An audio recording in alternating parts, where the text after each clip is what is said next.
du coup, moi je m'appelle Alexandre Delegue, je bosse pour la Maïf et du coup je fais du Java, du Scala, du JavaScript, du Kotlin et je bosse aussi sur quelques projets qu'on a open sourcés. Donc voilà, vous pourrez aller jeter un œil si ça vous intéresse. Donc aujourd'hui, je vais essayer de vous expliquer comment on peut se passer de JPA, notamment des ORM, en s'appuyant sur les fonctionnalités de base de données. Et donc en gros, pour commencer, je fais un petit historique des choses. Donc en gros, un ORM, en général, ce qu'on veut, c'est grosso modo avoir une version objet de notre base de données, puisque notre code Java, c'est du code objet. En fait, on aimerait bien avoir manipulé la base sous forme d'objet parce que ça nous arrange. Donc moi, quand j'ai commencé à faire de l'Hibernate il y a très longtemps, c'était de la déclaration dans des fichiers XML. Du coup, ça m'a pas trop vendu du rêve à l'époque. Donc voilà. Après sont arrivées les annotations, donc là déjà c'était plus sympa. Finalement on pouvait déclarer au niveau de nos entités Java à quelle colonne ça correspondait et tout, ça c'était plutôt cool. Et puis en fait en s'en servant on se retrouve avec des exceptions à la con, là, des non-unique object ID exceptions, donc là on commence à crier un peu. Et puis après, on se retrouve avec des lazy initialisation exceptions, tous ces genres de choses-là qui arrivent et en fait qui sont inhérents au fonctionnement d'Hibernate parce qu'en fait, finalement, il essaye de faire rentrer quelque chose qui est du monde de la base de données dans notre code Java et pour faire le lien entre les deux, finalement, ça génère plein de problèmes et en fait, on se retrouve à devoir gérer plein de choses hyper compliquées alors qu'à la base, ce qu'on fait, c'est juste finalement pouvoir accéder à une base de données. Donc on se retrouve un peu dans cette situation-là où c'est douloureux.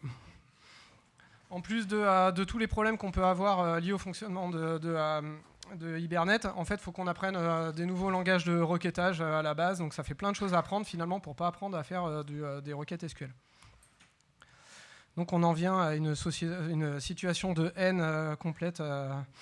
Alors que finalement, ce qu'on a besoin, enfin moi ce qui m'intéresse quand j'utilisais Hibernate, c'est juste de pouvoir en gros peupler des objets Java avec les données de la base. Donc finalement faire du mapping. Donc en gros ce mapping, ce qu'on veut c'est on lit une ligne en base de données et on veut peupler un objet. Et le truc encore plus intéressant, c'est de gérer les relations. Donc par exemple un objet qui a une relation 1n avec un autre et d'avoir donc l'objet plus la liste de ses dépendances. Une fois qu'on a ça, finalement on a répondu à 90% de nos problématiques. Et le dernier truc, c'est un peu pouvoir insérer en base sans avoir à faire des inserts de 20 000 lignes si on a beaucoup d'attributs, quoi. Donc pour essayer de vous montrer comment on peut faire ça autrement, j'ai préparé un petit jeu de test, donc avec mon jeu préféré, les Vikings.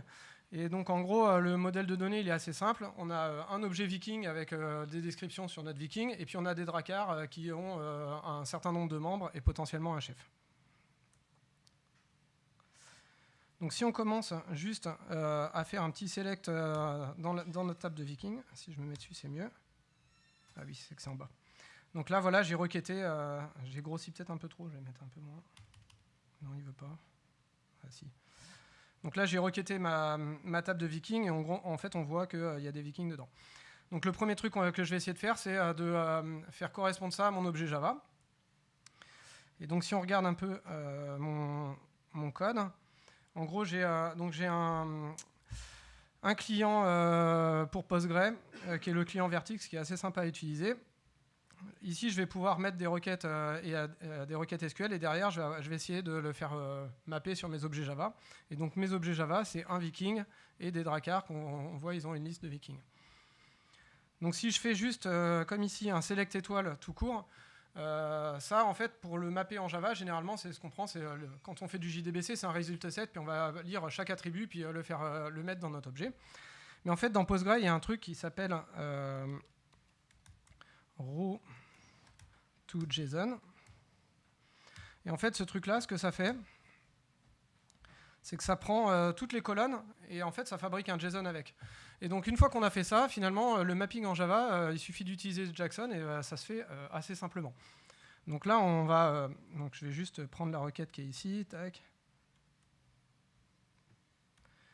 Je vais la mettre là. Si j'exécute ça, finalement, je vais avoir le même résultat qu'ici. Donc là, j'ai juste les données brutes. Et si je décommande cette ligne, Là, en fait, en gros, on voit, donc là, c'est la lib JSON de Vertex, mais en fait, derrière, ça s'appuie sur Jackson, ça fait un, je sais plus ce que c'est la feature, mais read value ou convert value, enfin bref, ça prend le JSON, une classe, et puis après, ça fait de l'introspection, ça le map. Et donc, si je réexécute la requête, ben là, maintenant, du coup, dans mon résultat, j'ai bien des vikings. Donc là, j'ai répondu au premier truc, c'est faire prendre une ligne en base et le mapper sur mon objet. Maintenant, on va essayer d'aller un peu plus loin, on va faire des relations. Alors, on va partir de ça. Donc là, ce que j'ai fait, c'est que je pars de mes dracars, je fais ma jointure sur mes vikings pour avoir ma liste des vikings par dracar. Et là, le premier truc, c'est qu'en gros, je prends les dracars et puis les vikings, et puis je les transforme en JSON. Donc si j'exécute ça, je me retrouve avec 2 colonnes, le dracar et le viking. Mais là, pour le moment, en gros, tout est aplati, quoi. Donc là, il y a une autre fonction JSON qui s'appelle arrayHag. Et donc là, il doit falloir que je fasse un groupe by des points étoiles. Et là, ce que j'ai fait, c'est que grosso modo, toutes ces lignes qui étaient à plat, je les ai regroupées par mes dracars, et tous les vikings, je les ai mis dans un tableau. Donc là, déjà, j'ai commencé à résoudre une partie du problème. Maintenant, si je voulais parser ça en Java, je pourrais dire, je prends le dracar, je prends la liste des vikings, je les pars chacun de l'autre côté, puis je reconstruis dans l'objet, et voilà, j'ai le truc qui est fait. Mais on peut aller un petit peu plus loin. Alors, c'est celui-là. On peut carrément fabriquer l'objet JSON en entier. Donc là, ce que ça fait, je fais mon row2JSON sur le dracar. Ici, j'ai bien mon array aggregation là, pour récupérer tous mes vikings sous forme de tableau. Et je fabrique un objet JSON qui a un attribut qui s'appelle membre, avec du coup cette liste de vikings dedans. Et le double pipe, là, ça va merger les deux objets. Et donc, en gros, si je fais ça, bim, j'ai direct tout ce que je veux en une seule ligne. Et donc maintenant... Ouais. Mince. Si je remplace cette requête ici et que là je change viking par dracar et que je réexécute ça,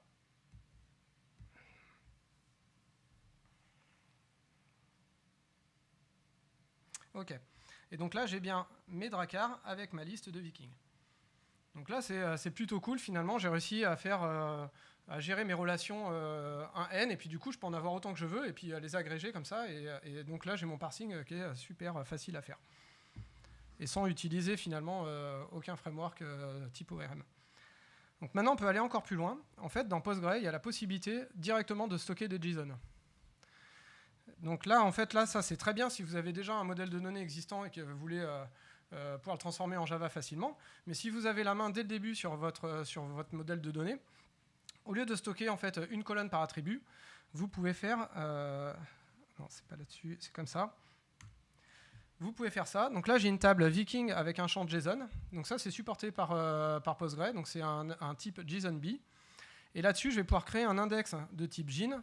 Et en fait, ce qu'il va faire, cet index, c'est qu'il va indexer l'intégralité de mon JSON, et je vais pouvoir chercher sur n'importe quel attribut qui est dans mon JSON. Alors après, ça fait de la recherche exacte. Donc si vous avez des trucs du genre des dates et tout ça, il faudra quand même les stocker dans une colonne à côté. Mais déjà, c'est déjà assez puissant. Donc là, en fait, le modèle de données que j'avais avant, je l'ai remplacé, mais sauf que tout, en gros, mon modèle de données, il est stocké directement dans un JSON. Et là, on est très proche de ce qu'on a dans les bases NoSQL chez Males, quoi. Donc en fait, là, je me retrouve avec un truc un peu hybride, qui est entre ce que ferait du Mongo et ce que fait du relationnel, c'est-à-dire que je vais bénéficier des transactions et tout de Postgre, la possibilité de faire des jointures et tout, mais je vais quand même pouvoir stocker mes données sous forme de JSON et en fait ne pas avoir de schéma, quoi. Et donc maintenant, je vais faire exactement la même requête qu'avant. C'est où? C'est celle-là. Je vous la montre ici d'abord. Et donc là, en gros, je pars de mes JSON qui sont de mes dracars qui sont en JSON. Donc là, en fait, j'ai juste besoin de récupérer l'attribut JSON. Ensuite, là, j'ai fait en plus par rapport à la requête d'avant une jointure pour récupérer le chef du bateau. Et là, en plus, on peut récupérer, en fait, faire pointer vers un attribut du JSON pour faire la jointure directement. Le reste, là, c'est comme tout à l'heure. Et là, tout à l'heure, en fait, on faisait where name égale machin truc. Et bien là, en fait, on va pouvoir profiter de l'index Gene. Et en fait, ce petit opérateur, ça veut dire contains. Et donc là, je vais récupérer tous les vikings dont le nom égale à ça, quoi. Donc là, si j'exécute ce bidule-là, et bien là, en fait, j'ai le même truc que tout à l'heure. Et donc, en gros, je vais pouvoir mettre ça tac, à la place de ça. Et donc là, je réexécute. Et donc là, j'avais un chef qui était nul. Et là, en plus, je vais avoir un chef dans mon bateau. Donc là, on le voit, le chef, il est là. Et puis après, bien sûr, j'ai ma liste de membres derrière. Donc là, l'intérêt de stocker après en JSON, c'est aussi que quand on veut faire des inserts en base, finalement, en gros, on a juste une colonne à gérer. Et donc, en fait, on va pouvoir faire évoluer notre modèle de données, rajouter des attributs, etc., sans avoir besoin de faire d'alter de base. Et donc, on va se retrouver un peu dans un espèce de meilleur des deux mondes entre du schemaless et du relationnel, quoi. Donc après, bien évidemment, quand on utilise des bases NoSQL comme Mongo, il y a des use cases qui sont par rapport au volume. Moi, en l'occurrence, jusqu'à présent, dans le cadre professionnel dans lequel je travaille, ce qui m'intéressait dans Mongo, c'était plutôt le côté schemaless plus que le côté gestion de volume de données ou résistance aux pannes. Et là, en gros, pour le moment, je suis très content avec Postgre. Donc voilà, j'ai fait à peu près le tour de ce que je voulais vous montrer. Si vous n'utilisez pas Postgre au travail, mais que vous utilisez d'autres moteurs de base de données, j'ai regardé un petit peu. Donc dans Oracle, il y a du support pour JSON. Dans comment s'appelle MySQL, hein, c'est pareil. Les autres, j'ai pas regardé, mais je pense que du coup, peu importe le moteur de base de données que vous utilisez, si vous avez une version à peu près récente du moteur de DB, vous pouvez faire quelque chose à peu près comme ça, quoi. Donc voilà pour moi. Si vous avez des questions, vous êtes les bienvenus.